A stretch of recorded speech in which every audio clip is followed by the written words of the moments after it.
கல்யாணம் தான் கட்டிக்கு இன்னும் ஓடி போலாமா? மலையில கோரமா மலையில வாரமா இருக்கட்டுமா கல்யாணம் பண்ணியாகணும். நான் கல்யாணம் பண்ணி நம்ம அப்புறம் பார்த்துக்கலாம். அதெல்லாம் அவ்வளவு வெறி மாப்பிளைக்கு சொன்னா கேளுடா, இது போடுறா, அது எங்க எடுத்து அங்க போய் வைடா போடா. அங்கே அது உனக்கு கோசம் பாயின்னு வந்துக்கிறேன். இன்னைக்கு என்னெல்லாம் பண்ண போறானோ பாரு, இந்த பக்கம் பார்த்தா ஆயில், அது என்னடா இந்த பக்கம் இந்த நீட்டு, இந்த பக்கம் இவ்வளவு நீட்டு. இந்த பக்கம் பார்த்தா ஆயில் நீளுமா. கல்யாணம் பண்ணல செத்துருவேன் சொல்றேன். ரொம்ப நேரம் நல்லா பேசிக்கிட்டாரையா. ஹலோ, கல்யாணம் பண்ணீங்க அம்மா இங்க பாரு, ஜானி இல்ல உங்களுக்கு கால் பண்ணி வர வச்சு என்ன கல்யாணம் பண்ணிக்கோன்னு சொல்றான், கையில தாலி வச்சுன்னு. சிந்த கட்டிக்க. ஏய் நீங்க எல்லாம் பைத்தியமாடா, நீங்க மெண்டலா? ஏய் கல்யாணம் பண்ணி கட்டிக்க. ஏய் போடா, நம்ம 2 பேரும் வாழலாம். அந்த சகலத்தை விட்டுரு.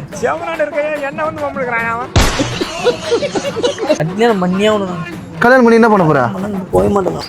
கல்யாணம் பண்ணி என்னடா பண்ண போற? சாமியே உன கல்யாணம் பண்ணி சாமியா. ஏய் ஏந்தர்றா, கல்யாணம் பண்ண வரமாட்டேன் நான் வீட்டுக்கு. வைத்தியக்கார கூதி ஆயிட்டியா?